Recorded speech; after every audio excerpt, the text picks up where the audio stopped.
Ngayong araw nga mga guys ay samahan nyo kaming kumuha ng pamunla sa Morong. Kasama nga pala natin guys si Mopat at saka si Tatay Warren. Kaya nga pala guys si Tatay Warren nga pala ang driver ng aming bangkang gamit. Cardona to Morong nga pala mga guys ang biyahe ng ating bangka.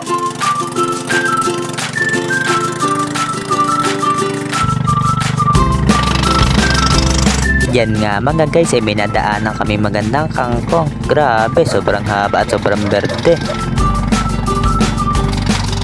May nadaanan nga din pala kami dyan mga guys na namimitas ng kangkong sa Morong. Grabe nga mga guys, sobrang dami nila. Sama-sama nga pala sila dyan guys mamitas.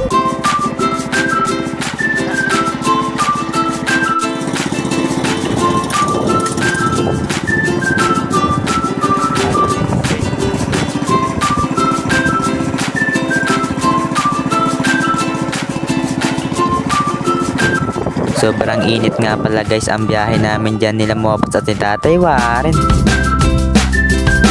Pitasin nila rito. Quality yun. So guys, nakarating na kami rito sa Morong.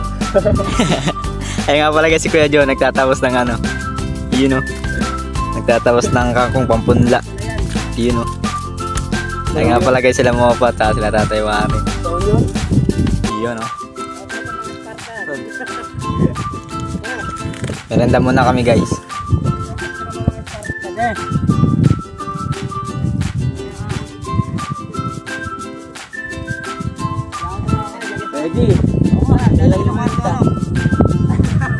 Guys, narito nga para kami sa Morong ngayon.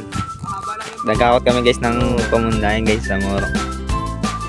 Nagkakot kami guys ng pamundayan. Yun o. Kaya na namin sa bangka. Ayun si Mopat.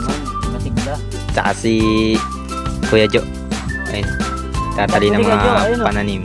Pamunda. Ay, si Tatay Warren. Tatay Warren. Wash out.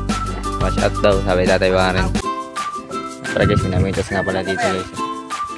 Kulang ka to, kulang ka. Dapat ka dyan. Si Kuya Joe.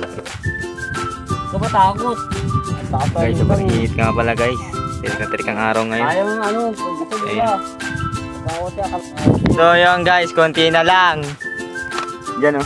Nakamada naman yung sa ulian. Sa ulian na lang guys. Ay yung inaano ni Kuya Joe. Yung tinatalian ni Kuya Joe. Ayun. Magkakamada din sa ulian. Sisibat na kami guys. Sisibat na kami guys dun sa Cardona. Sisibat na kami dun guys. Pupunla namin yung mga ano namin yung mga punla na. Ibababa namin yung mga punla na yun dun sa Cardona guys. Ayun. Ito na sa ulian nalagay yun. Sisibat na kami. Grabe init guys. Tanggalin tapat. 12 na. Kamada na kami rin sa ulian.